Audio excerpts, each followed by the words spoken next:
Professor Kelvon adjusted his 4 eyes as he gazed across the lecture hall filled with cadets from 17 different species. The Advanced Military Strategy course at the Galactic Defense Academy was notorious for breaking even the most promising minds. But today's lesson would be educational. Today, we discuss proportional response in combat scenarios, Kelvon announced, his tentacles clicking against the podium.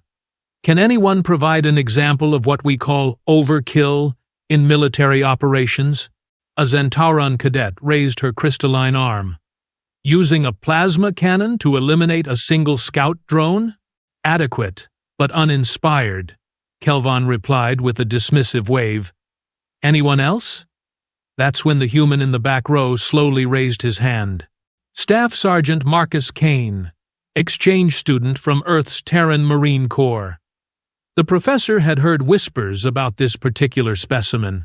Humans were relatively new to the galactic community, and their reputation for creative solutions preceded them. Yes, Sergeant Kane? Kane stood up, his massive frame casting a shadow across several rows of smaller cadets. Well, sir, I've got some footage from my last deployment. Might be relevant to your question. The Trilaxian cadet next to him chittered nervously. Oh no, not another human war story. This should be interesting, Kelvon mused, activating the holographic display system. Please, Sergeant, enlighten us. Kane plugged in a data crystal, and the room darkened as a 3-dimensional battlefield materialized above their heads. The scene showed a barren moon with jagged rock formations and what appeared to be a heavily fortified position nestled between 2 canyon walls. This is Kepler 442c, Kane began, his voice carrying that peculiar human quality of understated confidence that made other species uncomfortable. We called it Hell's Doorstep because, well, it looked like the kind of place where hope goes to die. The hologram zoomed in, revealing intricate defensive positions carved into the rock face. Energy barriers shimmered between firing positions, and automated turrets swept the approaches with methodical precision. The hegemony had been using this position to stage raids on our supply convoys for 6 months, Kane continued. Command estimated it would take a full battalion assault with acceptable losses projected at 60% casualty rate. A Vorthan cadet gasped. 60%? That's barbaric. Kane's expression didn't change. Yeah, well, the hegemony wasn't exactly known for their humanitarian approach either. They'd been broadcasting the executions of captured convoy crews on all frequencies. Real morale boosters, those broadcasts. Professor Kelvon found himself leaning forward despite his better judgment. There was something in the human's tone that suggested this story wasn't going where anyone expected. So, naturally, Command wanted this position neutralized before the next major offensive. Standard approach would be orbital bombardment, followed by ground assault. Problem was, they had void shield generators that could deflect anything short of a dreadnought's main guns. The hologram shifted, showing the imposing dome of energy that protected the entire canyon system. And I'm guessing your fleet didn't have a dreadnought available? Kelvon prompted. Kane's mouth twitched in what humans called a smile, but it didn't reach his eyes. Oh, we had one. The UES Prometheus. Beautiful ship. Crew of 15,000. Main guns that could crack a moon. But using it would have been complicated. How so? Well, sir, turns out there was a civilian research station on the other side of that moon. Xenoarchaeologists studying some ancient ruins. Can't go cracking moons when there are civilians involved, can we? Several cadets nodded approvingly. Finally, a human showing some regard for proportional response. So, what did you do? Asked Lysa, a Corallian cadet, the species was known for their tactical brilliance. Kane gestured to the hologram, which now showed a single human figure rappelling down the canyon wall in what appeared to be standard reconnaissance armor. I volunteered for a solo infiltration mission. The room fell silent. Even Professor Kelvon's breathing apparatus stopped cycling for a moment. Excuse me? Kelvon managed. You mean a small unit infiltration, surely? No, sir. Just me. Seemed like the most reasonable approach under the circumstances. A Deltan cadet's gills fluttered in what passed for laughter among his species. One human against an entire fortified position? That's not tactics. That's suicide with extra steps. Kane shrugged. Well, when you put it that way, it does sound a bit ambitious. But I had a plan. The hologram began playing in real time, showing Kane's descent into the canyon. His movements were fluid, precise, almost predatory, as he navigated between sensor sweeps and patrol routes. Phase 1 was reconnaissance. Kane, narrated as his holographic counterpart, slipped past 3 different security checkpoints without triggering a single alarm. Had to map out their defensive grid, identify key personnel, and locate their command center. And how long did this reconnaissance take? Professor Kelvon asked, though he suspected he wouldn't like the answer. About 47 minutes. The Zentaron cadet who had spoken earlier now looked distinctly uncomfortable. That's remarkably efficient. Humans are naturally sneaky, Kane replied matter-of-factly. Something about being persistence hunters back on our homeworld. We're really good at following things that don't want to be followed. The hologram showed Kane infiltrating the main command bunker, moving through ventilation systems with the ease of someone who had done this many, many times before. Phase 2 was intelligence gathering, he continued, as his recorded self accessed computer terminals and photographed strategic documents, troop rotations, supply schedules, communication protocols, personal habits of the commanding officers.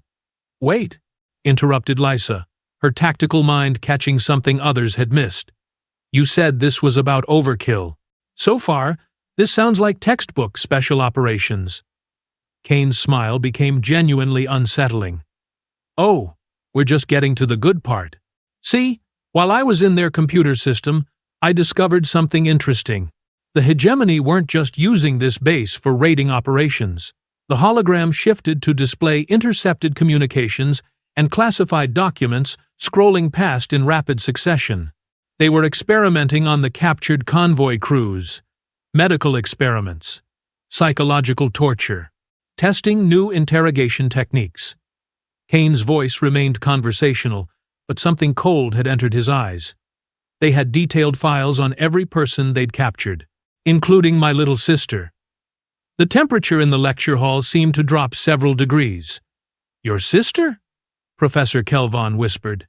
Corporal Rebecca Kane, 3rd Logistics Regiment. Her convoy was hit 3 months ago. According to these files, she was still alive, still being studied.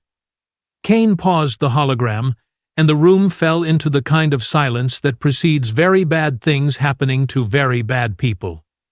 Now, the original mission parameters were clear, Kane continued, his tone becoming almost pedagogical.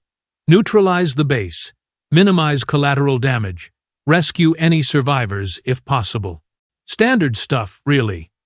He resumed the playback, and the assembled cadets watched as Kane's infiltration took a decidedly different turn. But then, I found their armory. The hologram showed Kane entering a vast underground chamber filled with enough weapons to outfit a small army. Plasma rifles, quantum mines, molecular disruptors, and several items that made Professor Kelvon's tentacles curl in recognition. Is that a temporal displacement device? Kelvon stammered. Yeah, apparently they'd been raiding more than just our supply convoys. That thing there? Stolen from a Chronarch research vessel 6 months ago? And that beauty over there? Kane pointed to what looked like a metallic sphere covered in warning symbols. Dimensional fusion warhead. Stolen from the Void engineers.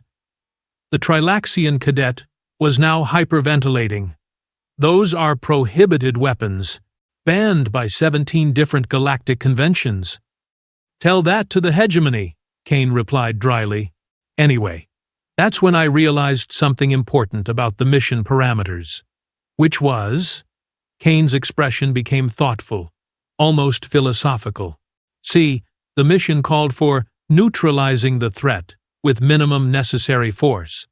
But what constitutes necessary force is really a matter of perspective, isn't it? Several cadets exchanged worried glances. I mean, I could have called in an orbital strike, but that would have destroyed evidence of their war crimes.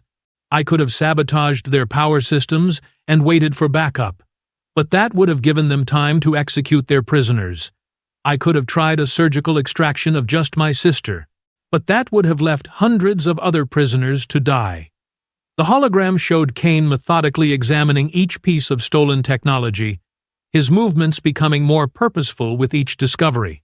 So I decided to reinterpret the mission parameters. Instead of minimum necessary force, I decided to employ maximum available irony. I'm sorry, what? Professor Kelvan's translator was clearly struggling with human idioms. Kane gestured to the display as his recorded self began connecting various devices in ways that made several cadets whimper. Well, sir, these fine folks had spent so much time and effort collecting all these wonderful toys. Seemed a shame to let them go to waste. So I decided to give them a practical demonstration of exactly why these particular weapons systems are banned by galactic law. The blood drained from Professor Kelvan's facial sacs as understanding dawned. You didn't. Oh, I absolutely did. See, the temporal displacement device creates localized time dilation fields, right? And the dimensional fusion warhead tears holes in space-time.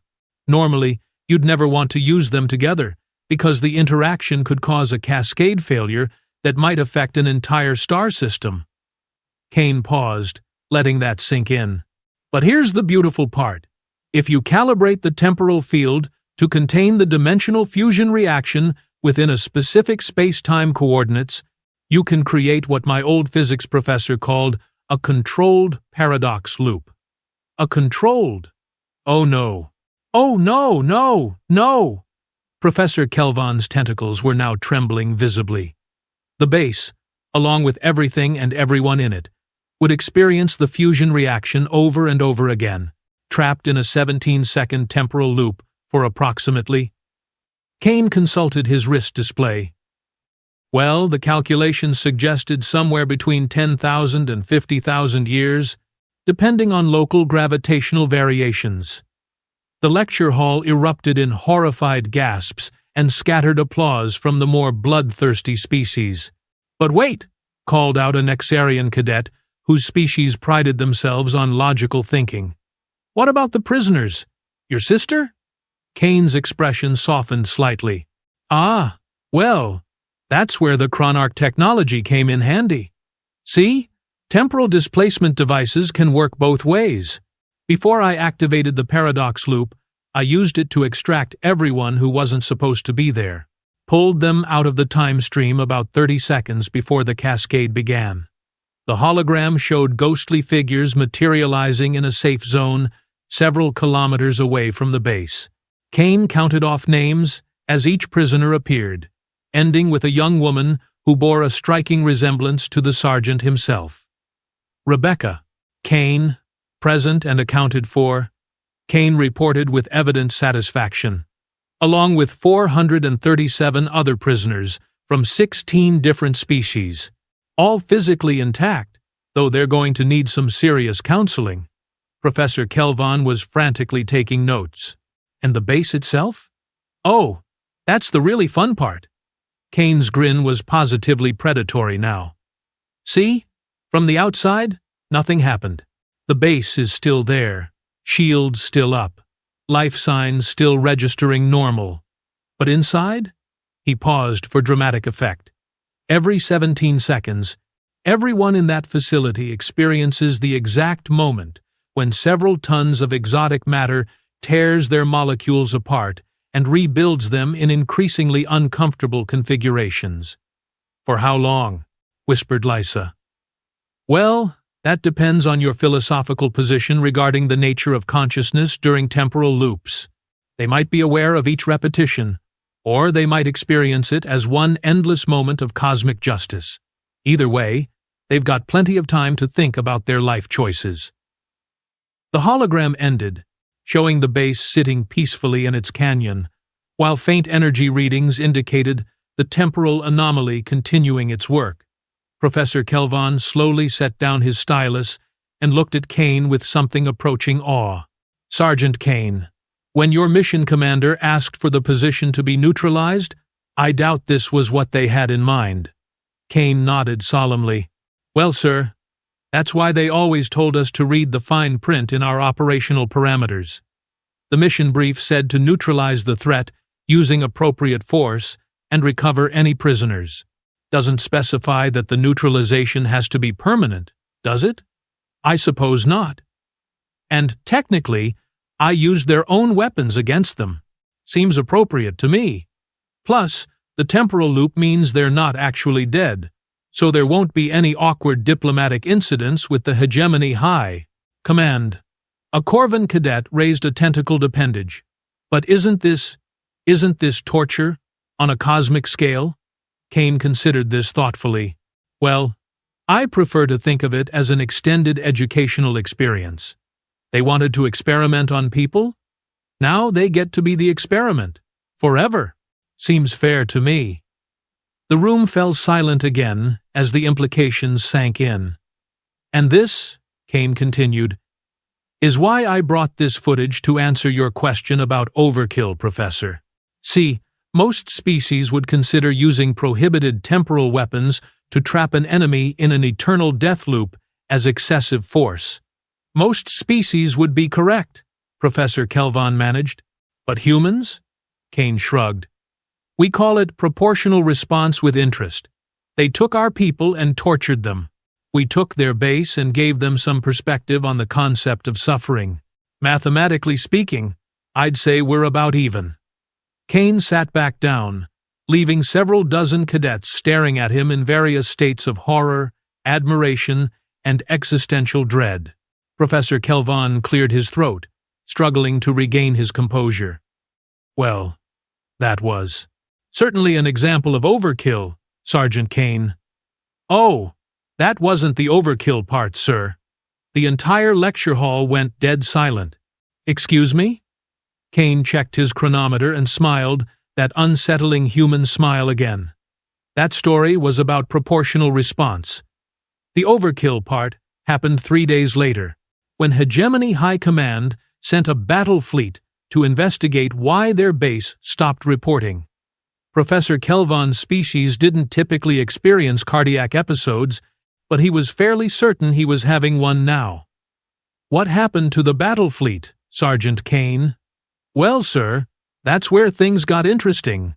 See, temporal anomalies have this funny effect on navigation systems. Professor Kelvon's breathing apparatus wheezed audibly as he processed Kane's casual revelation. Around the lecture hall, cadets from 17 species sat frozen, in various states of anticipation and dread. The battle fleet, Kelvon repeated slowly, as if saying the words might somehow change their meaning. What exactly happened to the battle fleet, Sergeant? Kane leaned back in his chair with that infuriating human casualness that suggested he was about to describe something monumentally catastrophic, as if it were a minor inconvenience. Well, Professor, it turns out that temporal anomalies play absolute havoc with hyperspace navigation systems. Who could have predicted that? The Trilaxian cadets' chittering reached a frequency that was making everyone's ears hurt. Oh, sweet cosmic void, what did you do? Technically, I didn't do anything to the fleet directly, Kane replied with the kind of precision that lawyers and war criminals use when parsing responsibility. I just happened to be monitoring communications when their navigation computers tried to plot a course around our little temporal disturbance. Kane activated another data crystal, and the holographic display shifted to show the star system from a tactical perspective. A small red marker indicated the moon with its time-locked base, while a formation of blue dots approached from deep space. Hegemony Battle Group 7, Kane narrated as the display zoomed in on the approaching fleet. 1 dreadnought, 4 heavy cruisers, 12 destroyers, and a full complement of fighter squadrons. Approximately 40,000 personnel, all coming to investigate why their torture base had gone radio silent. "That's a significant military response," observed Lysa, her tactical mind automatically cataloging the threat assessment. "Oh, it gets better," Kane continued. "See, Battle Group 7 wasn't just any random fleet. It was commanded by Admiral Vex Korthak, the same charming individual who personally ordered the medical experiments on captured prisoners." Kane's voice maintained its conversational tone, but Professor Kelvan noticed that several human physiological markers had shifted. Elevated heart rate, dilated pupils, increased muscle tension. Whatever was coming next, Kane was looking forward to it.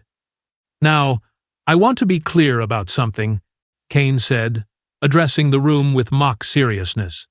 What happened next was entirely the result of hegemony navigation protocols and their complete failure to understand basic temporal mechanics. I was merely an interested observer. "An interested observer," Professor Kelvan repeated flatly. "With recording equipment and a really good view of the whole thing?" "Yes, sir." The holographic display showed the hegemony fleet dropping out of hyperspace at the edge of the star system, their formation picture perfect and intimidating, as only a military force designed for maximum psychological impact could be. Admiral Korthak immediately demanded a status report from the base, Kane continued, as intercepted communications began playing through the room's audio system. When he didn't get one, he ordered a full sensor sweep of the moon. The tactical display lit up with scanning beams emanating from the fleet, probing the moon's surface and immediately encountering the temporal anomaly. That's when things got educational. The sensor returns began displaying impossible readings, energy signatures that folded back on themselves, mass readings that fluctuated between 0 and infinity, and temporal measurements that made several cadets, universal translators, shut down in protest. "The fleet's science officer," Kane said, highlighting one of the cruisers, "was a fellow named Commander Xylox. Brilliant physicist, published 17 papers on hyperspace theory, considered one of the foremost experts on exotic matter interactions in known space." "Was?" Professor Kelvan caught the past tense.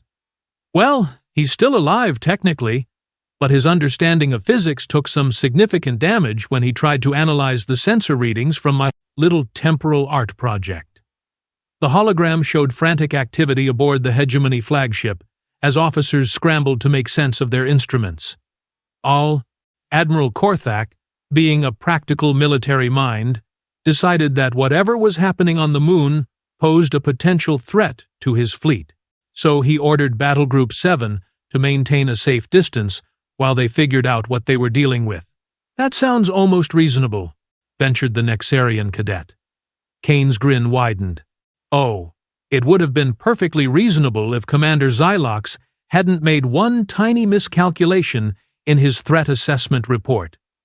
The display zoomed in on the flagship's bridge, where holographic hegemony officers were engaged in what appeared to be increasingly animated discussions. "See, Xylox correctly identified that there was a temporal distortion field around the base. He correctly calculated that it was artificially generated. He even correctly deduced that it was created using a combination of stolen chronarch and void engineer technology." Kane paused dramatically. What he failed to account for was the feedback loop between the temporal field and the moon's natural gravitational field. Specifically, how that interaction was slowly but steadily increasing the spatial distortion around the entire orbital body. Professor Kelvan felt his academic curiosity warring with his growing sense of cosmic dread. "Increasing how?" "Well, you know how temporal fields can create gravity wells? And how gravity wells can affect hyperspace transition points? And how hyperspace transition points, when destabilized, can create." Kane gestured vaguely at the display. "Navigation hazards," finished Lysa, her voice barely above a whisper. "Navigation hazards," Kane confirmed cheerfully. "Big ones. The kind that turn carefully planned fleet movements into impromptu tours of alternate dimensions." The holographic display began showing the hegemony fleet's attempt to withdraw to a safer distance, their engines lighting up as they tried to pull back from the increasingly unstable space around the moon. Unfortunately for Battle Group 7, the temporal distortion had been expanding at roughly 17% per hour since I activated it. By the time they arrived, the affected area extended well beyond what their sensors could detect. "Oh no," Professor Kelvon whispered. "Oh yes," Kane replied with evident satisfaction. The moment Admiral Korthak ordered his fleet to retreat, 12 ships simultaneously tried to enter hyperspace from within an active temporal distortion field. What happened next, according to the holographic playback, defied several fundamental laws of physics and at least 3 galactic conventions on the ethical treatment of enemy combatants. "Now, I want to emphasize that this was completely accidental," Kane said, as the display showed the hegemony dreadnought beginning to fluctuate in ways that hurt to look at. "I had no way of knowing that their navigation computers would interpret a temporal distortion as a standard gravitational anomaly." The massive warship began stretching and compressing like a rubber toy in the hands of an Palinid, angry child. Its hull flickered between existing and not existing, while crew members became visible through the transparent sections, moving in, stuttering, repetitive motions. The dreadnought got caught in a causality loop, Kane explained helpfully. Every time they try to enter hyperspace, they immediately arrive back at their starting position, but 17 seconds in the past. So, from their perspective, they keep getting new orders to retreat, but they can never actually leave because they already arrived. That's... Professor Kelvon struggled for words. "That's temporally impossible." "Yeah, you'd think so, wouldn't you? But apparently, if you layer enough exotic physics violations on top of each other, impossible just becomes really, really improbable. And humans have always been good at beating the odds." The 4 heavy cruisers weren't faring any better. 2 of them had become stuck in what Kane described as a dimensional hiccup, existing in the same space, but in slightly different realities. They kept trying to occupy the same coordinates, which created a spectacular light show as their matter streams attempted to reconcile contradictory quantum states.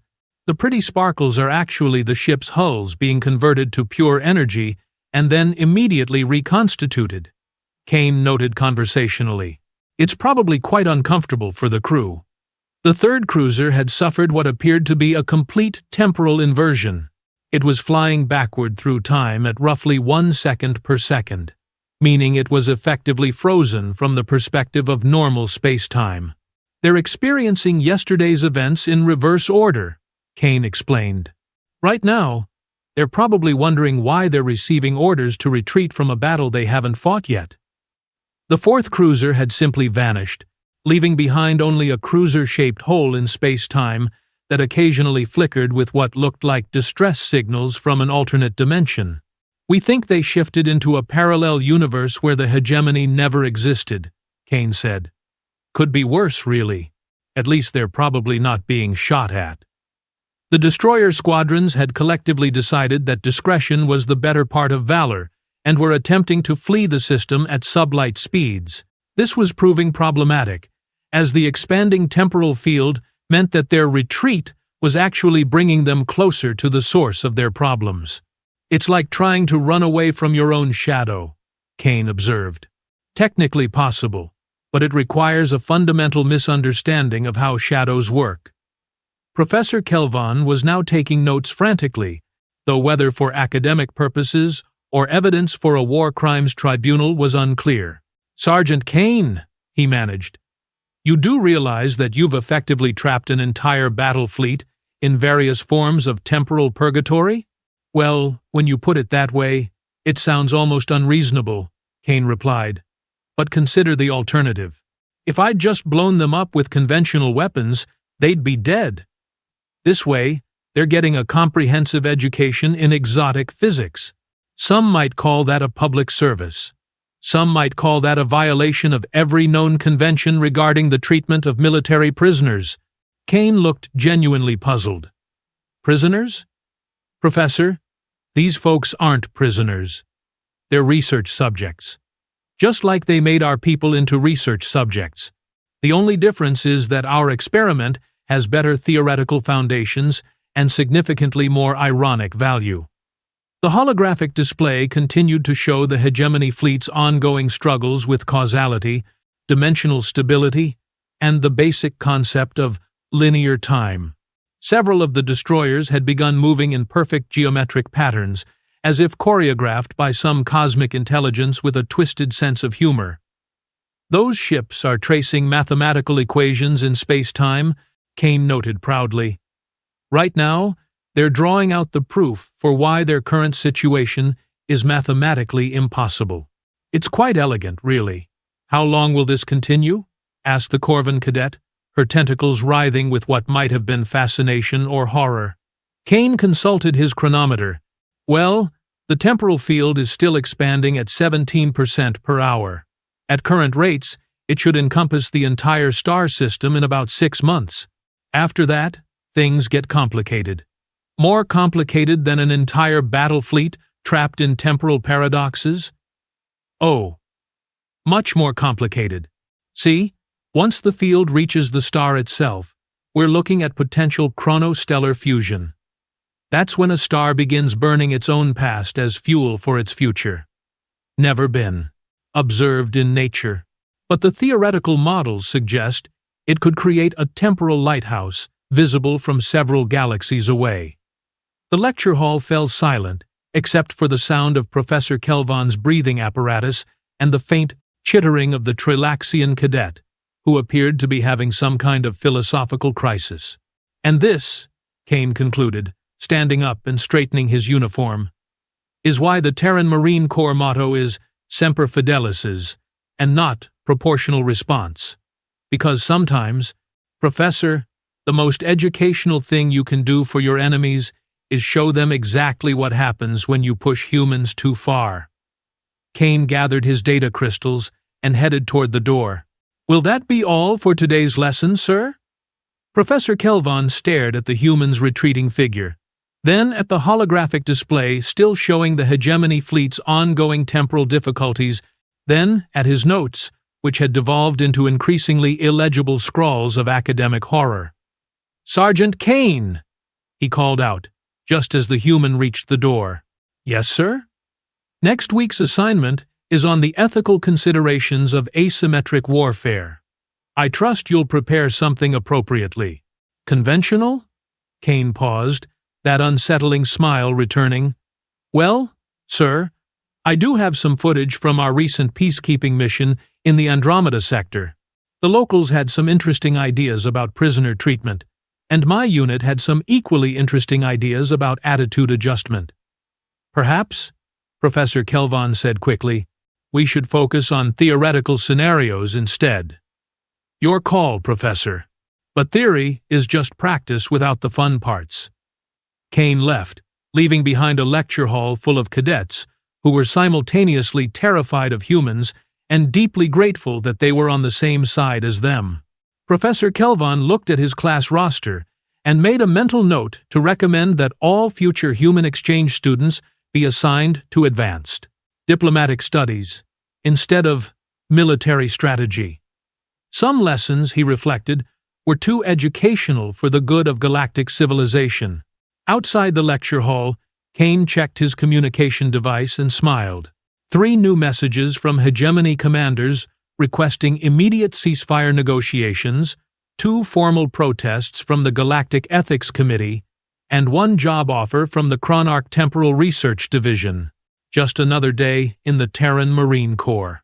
After all, when your species spent 200,000 years perfecting the art of creative problem-solving, a little temporal warfare was just another tool in the toolbox. The universe was a big place, full of species that needed to learn important lessons about the consequences of their actions. And humans, as always, were happy to provide the educational opportunities.